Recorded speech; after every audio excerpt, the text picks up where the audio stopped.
Terhadap dua tersangka tersebut, setelah dilakukan pemeriksaan secara maraton, tadi mulai jam 3 sampai dengan saat ini, penyidik telah menemukan bukti yang cukup bahwa kedua tersangka tersebut diduga melakukan tindak pidana bersama-sama dengan 7 tersangka yang kemarin telah kami sampaikan di hadapan teman-teman jurnalis.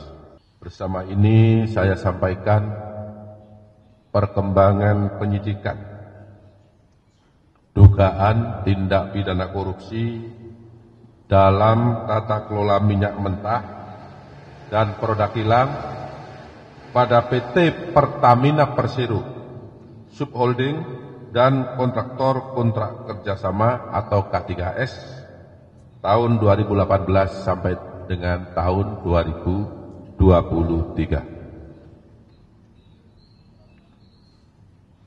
Teman-teman jurnalis, kita ketahui bersama bahwa penyidikan perkara ini terus berkembang seiring dengan waktu. Tentu di dalam perkembangannya ada fakta-fakta baru, ada alat bukti baru yang ditemukan oleh penyidik.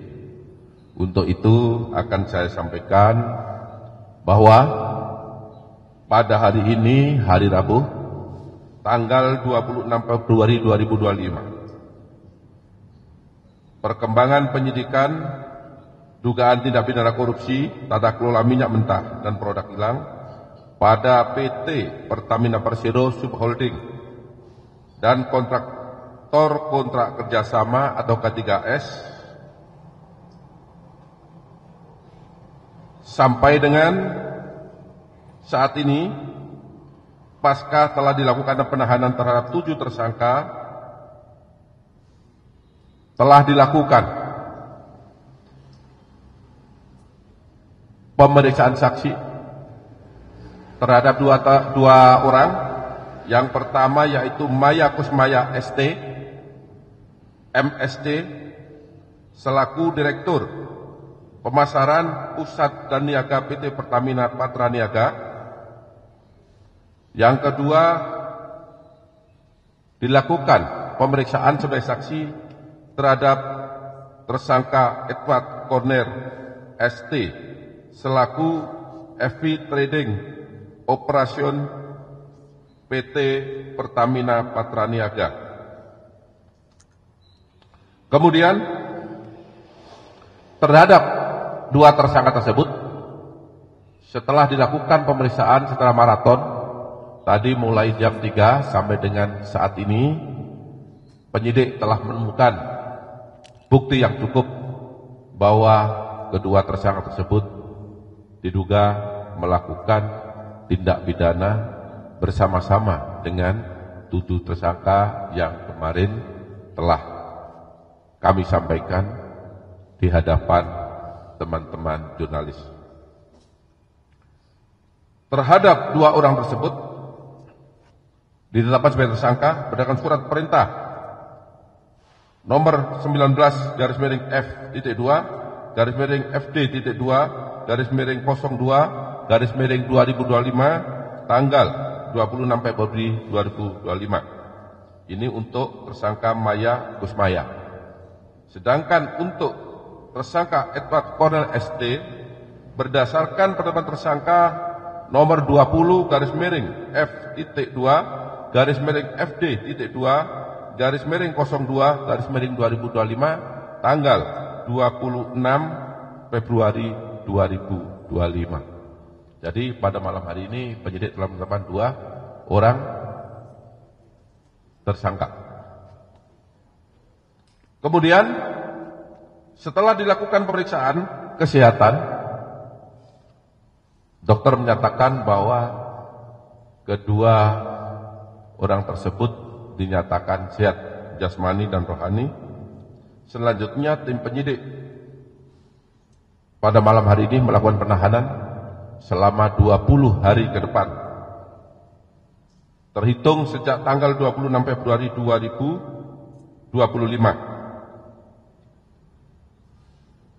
terhadap tersangka Maya Kusmaya ditahan di Rutan Salemba Cabang Kejaksaan Agung, sedangkan terhadap tersangka Edward Corner ditahan di Rutan Salemba Cabang Kejaksaan Agung. Adapun kasus posisi dalam perkara ini dapat saya sampaikan secara singkat sebagai berikut. Tersangka MK, saya singkat ya biar cepat ya, dan tersangka EC atas persetujuan tersangka RS melakukan pembelian RON 90 atau lebih rendah dengan harga RON 92, sehingga menyebabkan pembayaran impor produk kilang dengan harga tinggi dan tidak sesuai dengan kualitas barang.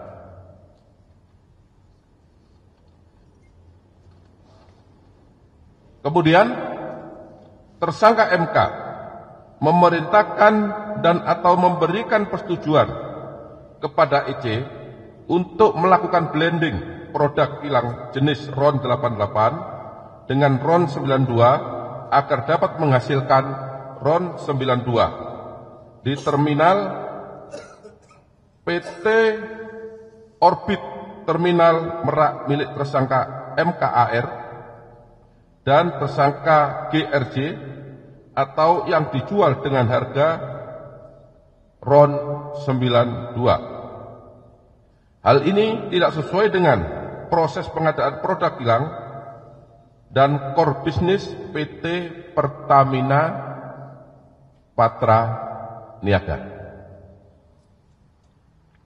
Tersangka MK dan EC melakukan pembayaran impor produk kilang yang seharusnya dapat menggunakan metode term atau pemilihan langsung dalam waktu jangka panjang sehingga diperoleh harga yang wajar, tetapi dalam pelaksanaannya menggunakan metode spot atau penunjukan langsung harga yang berlaku saat itu, sehingga PT Pertamina Patra Niaga membayar impor produk kilang dengan harga yang tinggi kepada mitra usaha atau DEM.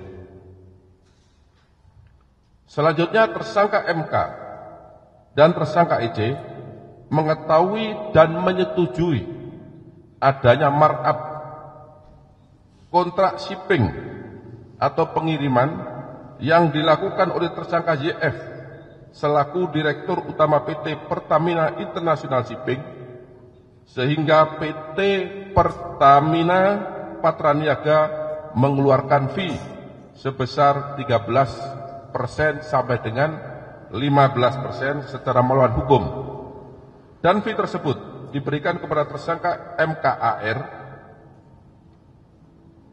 selaku beneficial owner PT Navigator Katulistiwa dan tersangka DW selaku komisaris PT Navigator Katulistiwa.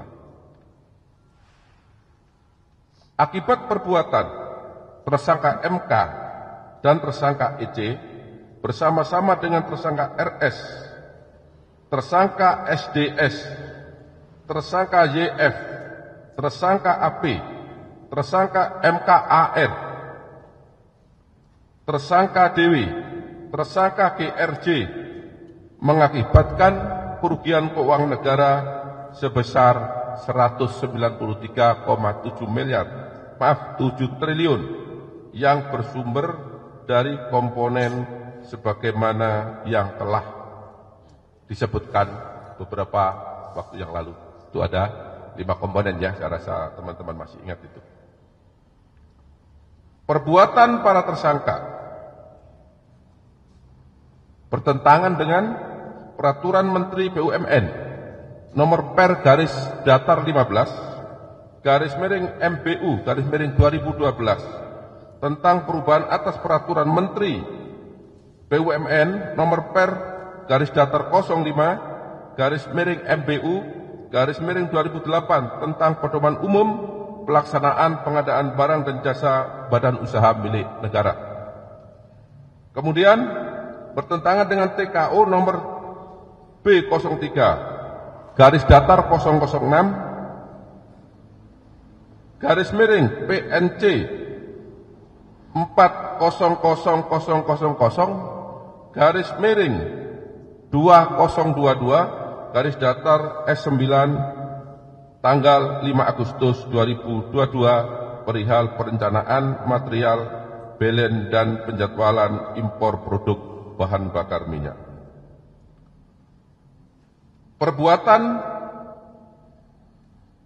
para tersangka melanggar ketentuan pasal 2 ayat 1 atau pasal 3 junto pasal 18 Undang-Undang Nomor 31 Tahun 1999 sebagaimana diubah dengan Undang-Undang Nomor 20 Tahun 2001 tentang pemberantasan tindak pidana korupsi junto pasal 55 ayat 1 ke 1 Kitab Undang-Undang Hukum Pidana.